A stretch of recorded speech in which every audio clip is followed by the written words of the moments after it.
Vasudevaya.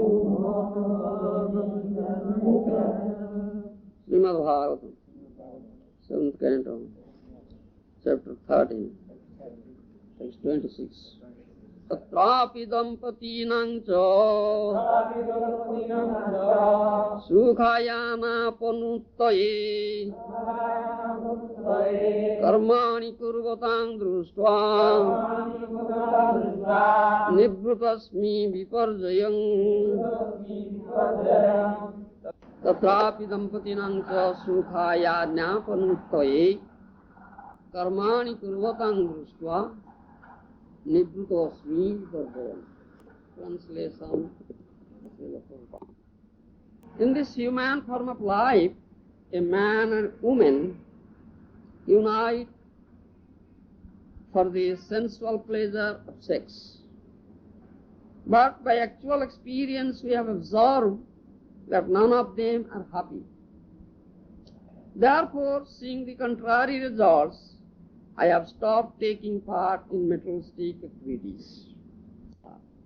As stated by Prahlad Maharaj, Janmaithunadi Gromedi Sukham Hitucham, man and woman both seek sexual enjoyment, and when they are united by the ritualistic ceremony of marriage, they are happy for some time, but finally there is dissension, and thus there are so many cases of separation and divorce.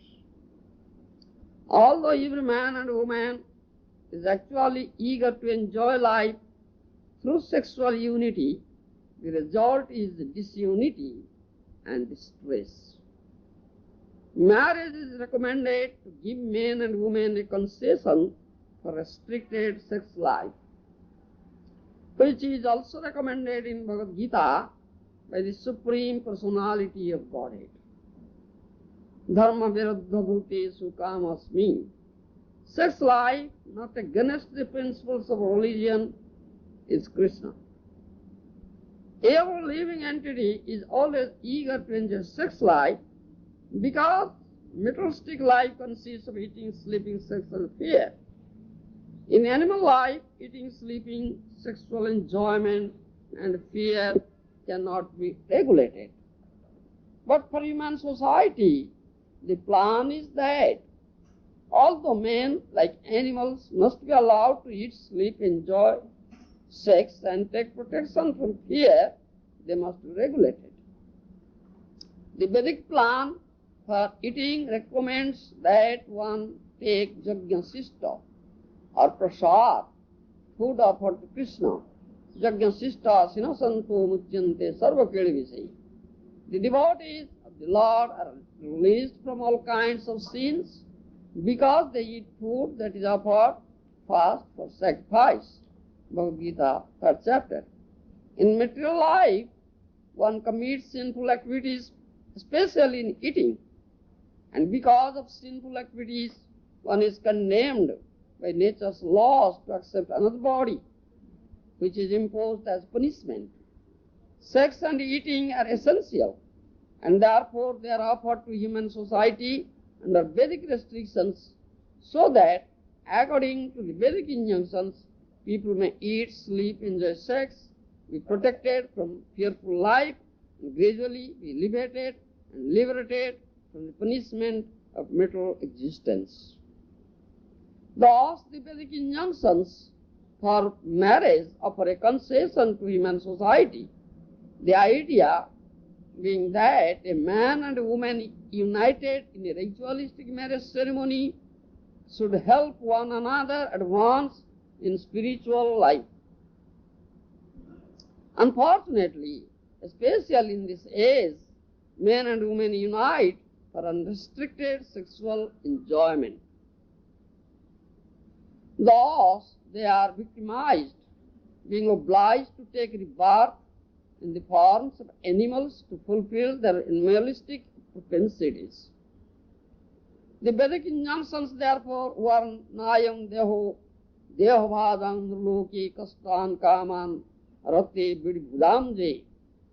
One should not enjoy sex life like hogs and eat everything, even to the limit store. A human being should eat prasad offered to the deity and should enjoy sex life according to the Vedic injunctions. He should engage himself in the business of Krishna consciousness. He should save himself from fearful condition of material existence, and he should sleep only to recover from fatigue due to working hard. The learned Brahmana said that since everything is misused by fruitive workers, he had retired from all fruitive activities. Here, that Brahman sadhu speaks to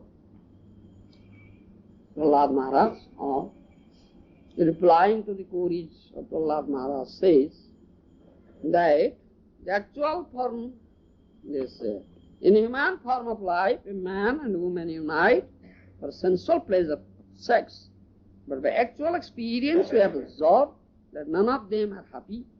Therefore, seeing the contrary results, have stopped taking part in materialistic activities. And my revered spiritual master, Srila Prabhupada, in his purport, explained it very nicely, very clearly. One can understand it very well, how this materialistic life is full of misery, especially the sex pleasure, which is considered to be the highest pleasure in this material way of life, brings unlimited misery.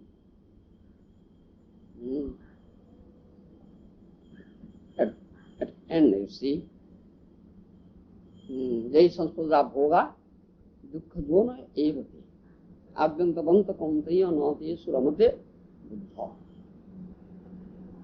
Bhagavan Krishna says this thing in Srimad Bhagavad Gita. This sansparsada bhoga, the sense gratification, the enjoyment received through touch, especially the sex pleasure, sex enjoyment. Krishna says, dukkha jonaya evate, that breeds unlimited misery, that sex enjoyment. Advantavanta kaunteya nate suramate buddha. Krishna says, this sukha, this happiness derived from sex enjoyment is very, very temporary,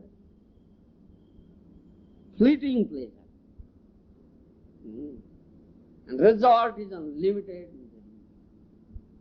This pleasure, this happiness has its beginning and end. Adyantavanta. Not a suramati buddha, one who is pandit, who is a learned person, intelligent person, like this Brahman sadhu, doesn't run after this pleasure, this sexual pleasure, materialistic pleasure, not his command, he says. And that is also stated here. What Krishna said in Bhagavad Gita, same thing has been stated in Srimad Bhagavatam. Janmaithunadi gromedi sukhangi tuchang, Prahlad Maharaj says. Janmaithunadi gromedi sukhangi tuchang. Maithuna sukha, that means man and woman unite together to get sexual pleasure. Prahlad Maharaj says that pleasure is very, very insignificant pleasure. Then Maithunadi gromedi sukhangi tuchang kanduenan karoyer eva dukkha durkhang. Kripanti nehakrupana bahudukhavada kanduti manamanasijam visayate dhira. Prahlad Maharaj says in 7th canto, Srimad Bhagavatam. This Gromedi Sukha, that means sex pleasure, that man and human, by their union, they get the sex pleasure, is very, very insignificant. Tuchha. It's condemned. It's condemned. And this pleasure in the beginning, they get some pleasure in the beginning, thereby men and women uniting themselves by their union, the pleasure they derive. In the beginning, there is some pleasure. But Krishna says, it has its beginning and end. And the result is, ultimate result is unlimited misery. Prahlad says the same thing. Kanvayanam karaya iva dukkha dukkham. In the beginning they are very pleasing. But at the end, unlimited misery comes up. You see, that breeds unlimited misery.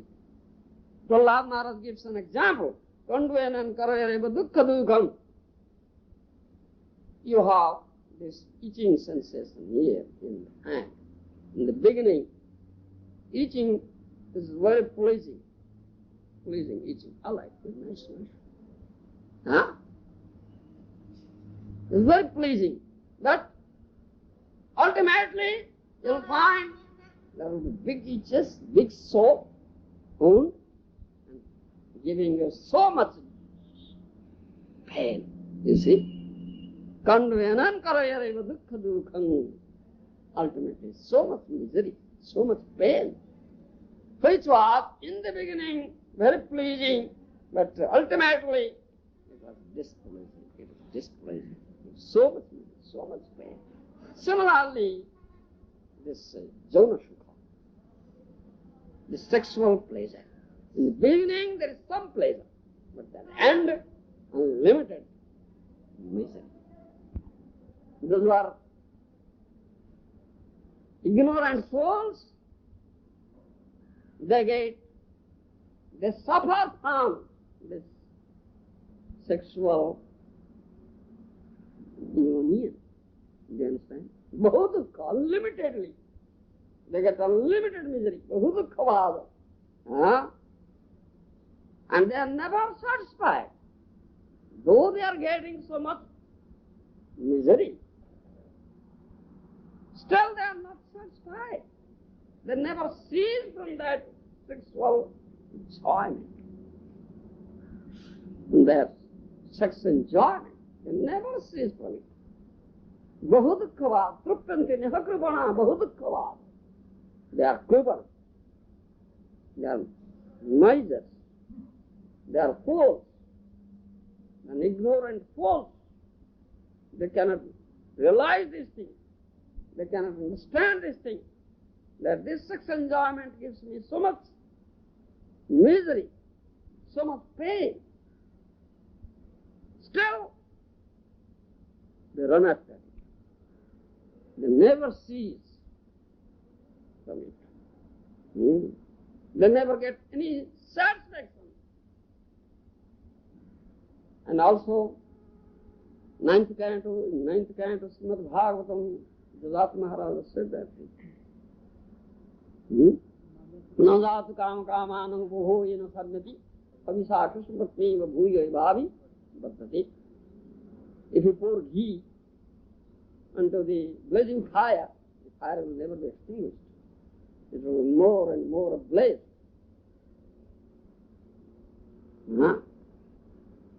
Similarly, by giving pleasure or giving enjoyment to your material senses, you cannot satisfy them.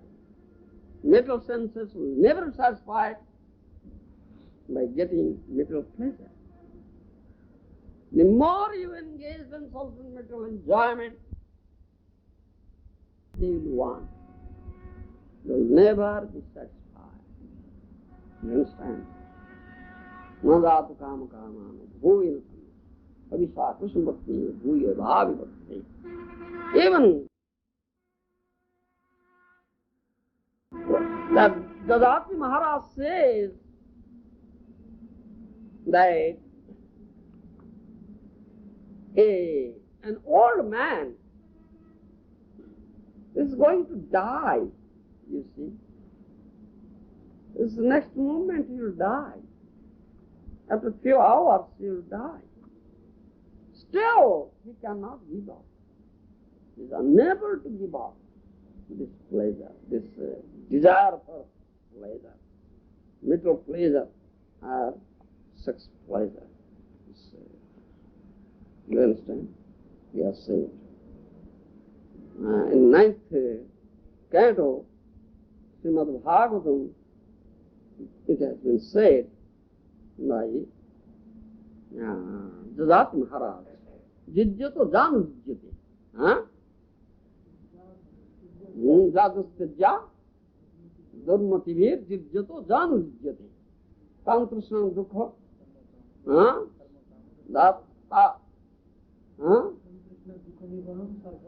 Dukha Nivam Sarva Kam Drudam Teje. Tantrasnam Dukha Nivam Sarva Kam Drudam Teje. Jajat Maharaj says. If you want real pleasure, real happiness, give up this thing immediately. Drutam, immediately give up this material pleasure, especially this sex pleasure, sex enjoyment. Even an old man at the verge of death cannot give up this desire of sex enjoyment. Jijjato janu jijjati. You see, what to speak of the young man? What to speak of this young man? Do you understand? So Jajati Maharaj gives this instruction. Tang krusnang dukhanibang sarmukamo drutam tejait. If you are really hankering after happiness, real happiness, give up this desire for such enjoyment immediately. Do you understand? Because it will never satisfy you. The more you will be engaged in this pleasure, in this sex pleasure, more you will be satisfied. And this is the cause of your unlimited misery. So one should give up this desire for such pleasure, especially this material pleasure, sex pleasure, immediately. You see. Yes. This is the instruction of Jajati Maharaj. And it is in this material world, all our conditioned souls, especially, this instruction is given to human beings, because human life is rarely achieved, obtained life, durlabham. Human consciousness is superior consciousness to the consciousness of the animals. So these basic instructions are given to human beings. And in the human form of life, you have been given opportunity to go back home, back to Godhead. And the ahar, nidra, bhaya, maithun, eating, sleeping, mating and defending, these are generally seen between animals and human beings. You understand? This is the need of the material body. Eating, sleeping, defending and mating. Animals, they have inferior consciousness, so they are engaged in these four things: eating, sleeping and mating. Eating, sleeping, defending and mating. And you, being human being, will be engaged in these four things: eating, sleeping, defending and mating. Then what difference is there between a human being and an animal? No difference at all. So that human being is considered is also an animal, a two-legged animal. When Guru Maharaj says, it's two-legged animal. Animal has four legs, but you have two legs. Animal has horns and tail. But you human being, you have no horn, no tail, you have two legs, but you are also an animal because you are engaged in these four things: eating, sleeping, mating, and defending. You are not trying to get out of the clutches of Maya, trying to fulfill the purpose of human life. That means for the attainment of Paramatma, Krishna Bhakti, for which this life is intended to. You understand? So, in Vedas, in Vedic scriptures, this instruction has been given to human beings. Though this eating, sleeping, defending, and mating, all things are required for the mental body, still these things will be regulated in human life, whereas these things cannot be regulated in animal life. So this instruction has been given here, how one can regulate these four things.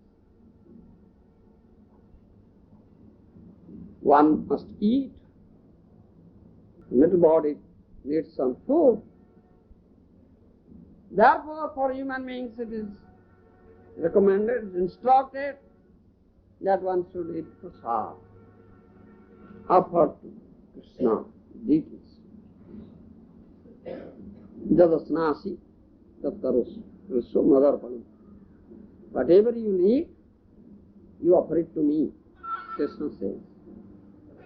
Jagya Sishtasina Santa Muchyante Sarva Kridini says.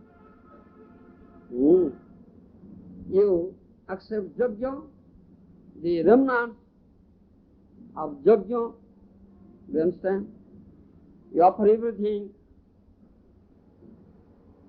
for Jagya Purus, there is Krishna, Vishnu. Then whatever remnants, prasad you get, you eat it. Then you will be free from all sinful reactions. If someone eats Krishna prasad, then there will be no reaction. So, therefore we have this regulation, Vedic regulation, that human food, the food for human beings should not contain fish, meat, onion, garlic. You understand? Patram pushpam phalam toyam yogi bhaktya prayachati tadunga snami. Krishna says, what he will eat? Patram pushpam phalam toyam. You offer me a leaf, a fruit, some water, some flour, and devotion, bhaktya. That I will eat. Krishna will never eat fish, meat, onion, garlic. You understand? So whatever Krishna eats, what will be offered to Krishna, that is the food for human beings. That is the regulation. Thereby you can regulate your diet, your food. Take Krishna prasad, which is not offered to Krishna, don't take. Someone may say, no, I am vegetarian, I am not taking fish, meat. But if the prasad is not offered to deities, Krishna, that by eating such food also one commits sin. Je patanti atmakarana bhunjate chedam adham. In Srimad Bhagavad Gita, Krishna said this thing. If someone cooks for himself, only to give pleasure to his palate, only to fill his belly, he prepares, cooks food and eats, never offers to me, that means to Krishna, he also commits sin. He eats sin. Vegetarian food is not offered to Krishna, also sinful. It is only Krishna prasad. Therefore we have this restriction. Don't eat which is not offered to Krishna. We should not eat in hotels, restaurants. They are never cooked for Krishna. These persons are not cooking for Krishna. Those foods are not cooked for Krishna, not offered to Krishna. No vegetarian. So some vegetarian hotels are there, but they are not cooking for Krishna. They are cooking for people, for getting money. And those foods are not offered to Krishna, so we should not eat it. No? Vaishnava never eats it. Vaishnava prepares, cooks for Krishna, offers it to Krishna, then eats prasad. You understand? If there is temple, go to temple, get prasad there. Give some donation to the temple authority and get some prasad. Don't go to any hotel or restaurant. You understand? Any vegetarian hotel or restaurant, one should not go. Thereby, you will commit sin. You understand? Because you are accepting those things, those food, to satisfy your palate, not for Krishna's satisfaction. This restriction is there. Thereby you can restrict your eating habit. There is regulations in that respect, in eating process. Sleeping also. Out of 24 hours, 6 hours sleeping is recommended. This is needed to do away with your fatigue. You understand? So after sleep, the fatigue is gone, one feels refreshed, and you work again more vigorously. So 18 hours work 18 hours for Krishna, takes 6 hours sleep. Not less, not more. Not less, not more. If someone takes less sleep, less than 6 hours, more than 6 hours, that is a hindrance. That will be a hindrance in your spiritual sadhana. You understand? In spiritual sadhana, 6 hours sleep is recommended. So that is restriction. Thereby, you will be restricted in sleeping also. Nidra. Or nidra. No excessive sleep, no less sleep. Similarly, in respect to eating also we have that. No tasnato, no anasnato. Juktahara. Jukta sokna bhava. Yoga bhavati dukkha. In 6th chapter of Bhagavad Gita, Krishna said that thing. Don't eat excessively and don't eat too little. Will eat, but don't eat excessively and don't eat too little. Atyahara, anahara, atyasnaka, anusna. No, jukta. Moderate. As much as required to keep this body fit. You understand? For Krishna's service, you must eat. So, we have this general rule for this. We must eat Krishna prasad, but not too much Krishna prasad, not too little. As much as required. That means it's generally recommended. If you think you will eat this whole plate of food, to make it hard. Make it hard. You understand? It's only half of it. That means fill the half of your stomach with food, Krishna prasad. And out of other half, fill the 25% with water. Then keep 25% vacant. This recommendation is there. This is congenial for your spiritual sadhana. This restriction. Sanjamata. You understand? This is regulated diet and regulated system, you see, in eating also. In eating, sleeping, and mating. Mating is required. Sexual sex enjoyment is required. Materialists say, especially this medical, those who are biologists, what do you say, biologists? Those expert in this physical body, what do you say, biology? Biologist? What do you say? Or medical practitioners? Medical practitioners. They say this mating or sexual enjoyment is a biological need.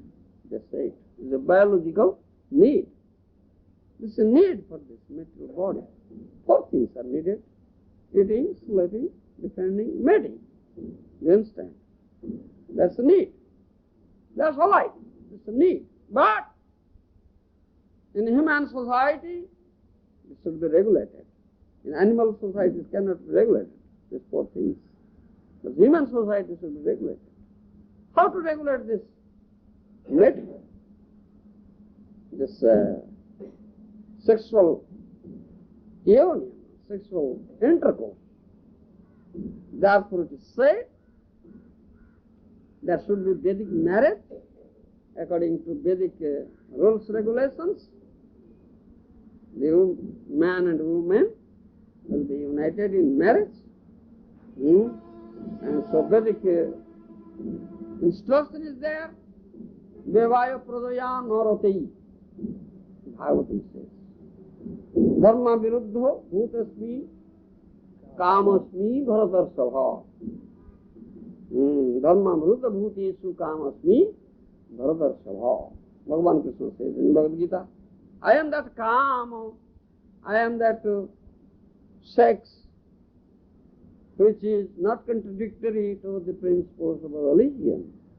That means according to the principle of religion, one should be engaged in sexual intercourse, in sexual life.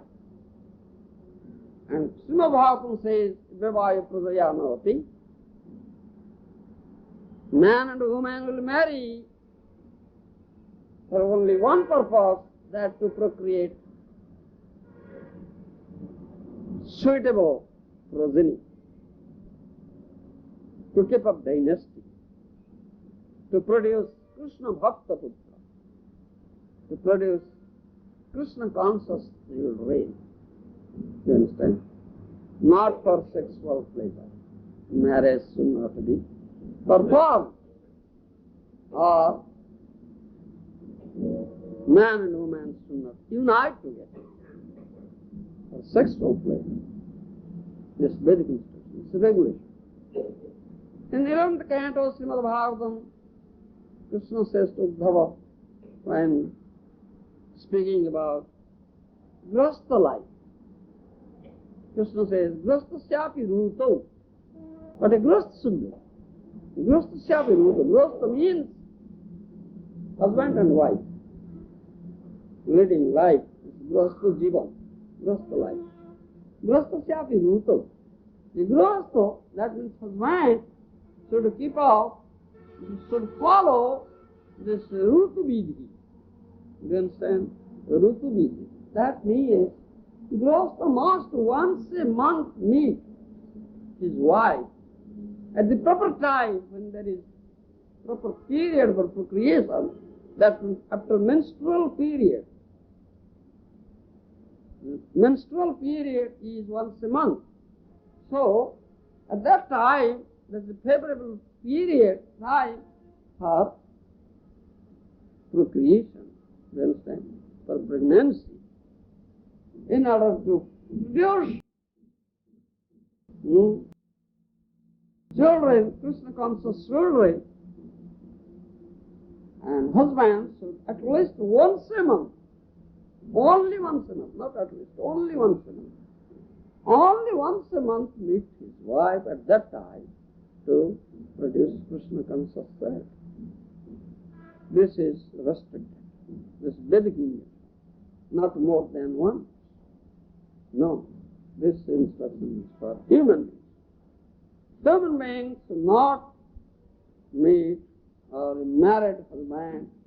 Man should not meet his wife more than once a month. You understand? This is natural, you see, natural restriction according to Vedic regulation. You understand? If this shall be enforced in human society, there will be automatic good children. All Krishna conscious children, all sober, all very, intelligent, not children. This will fill in the society, so there will be no disturbance in the society. But nowadays, this is not enforced. People don't follow it. So there are bastard children. Gunushunkar, Jayate, Gunushunkar. Vedic regulations are not followed. Therefore, there are bastard children. They create so much disturbance, chaotic conditions in the human society. You understand? There is no rules, regulations, the breaking of rules, regulations, the disturbances. There are so many disunions, so many,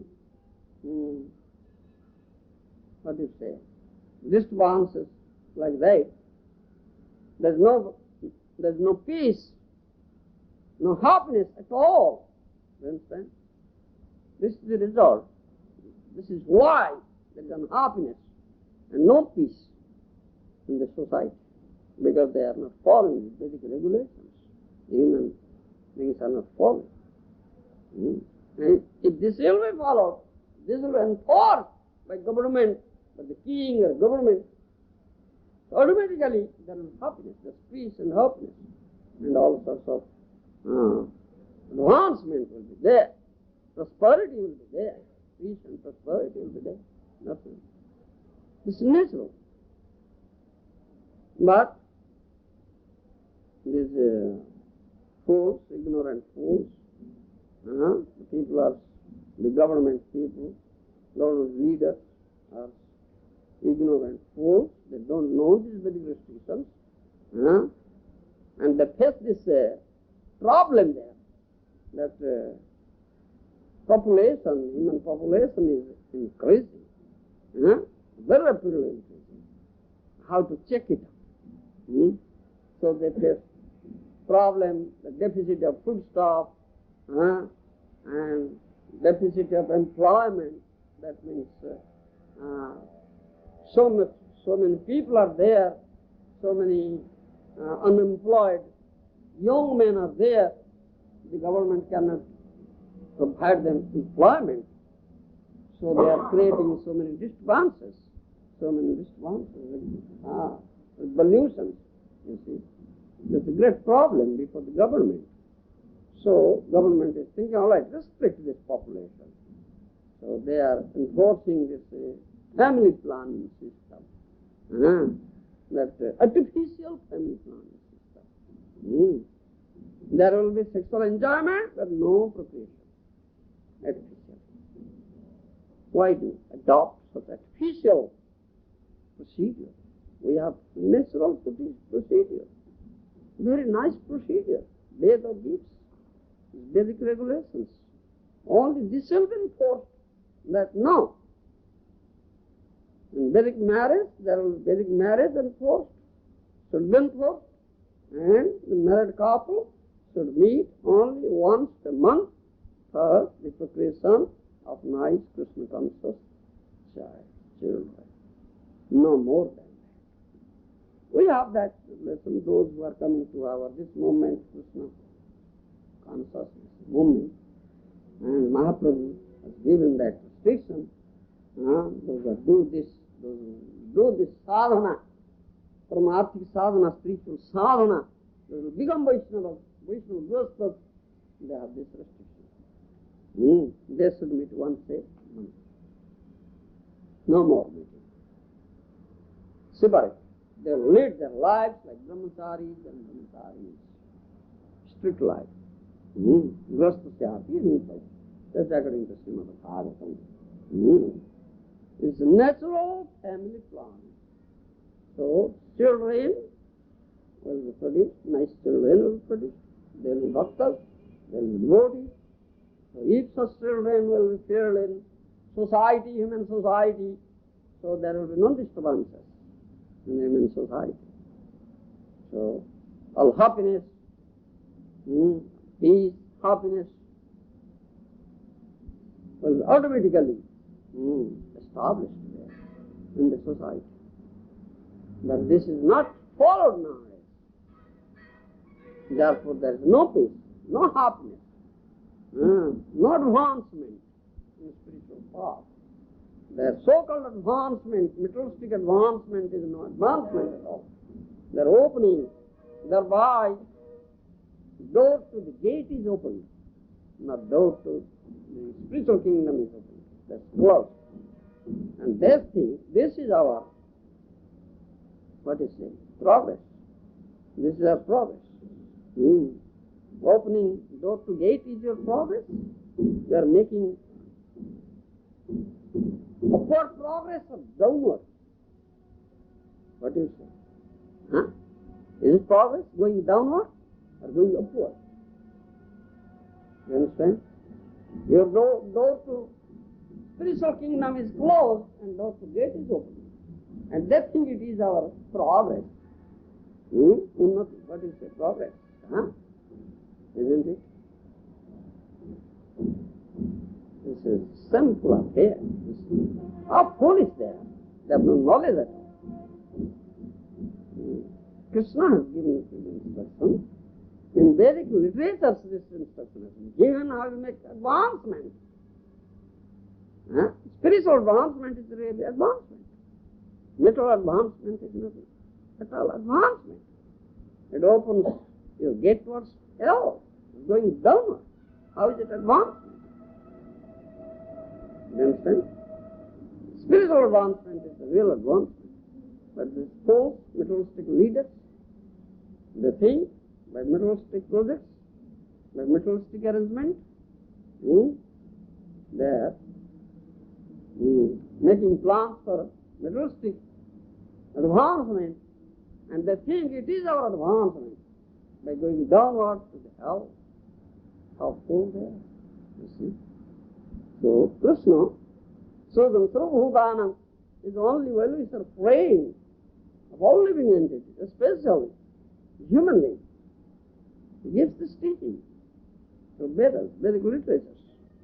Follow these regulative principles in eating, sleeping, mating and defending according to Vedic instructions and Vedic regulations, then you'll make a real progress, real advancement, a spiritual advancement. Your door to the spiritual kingdom will be open. That is the real benefit. That's real progress. So, the restriction is given here. Therefore, my Guru Maharaja said this thing. In animal society, these four things, eating, sleeping, depending on mating, cannot be regulated. Whereas, in human society, this will be regulated. This will be regulated. So, this regulation is given here.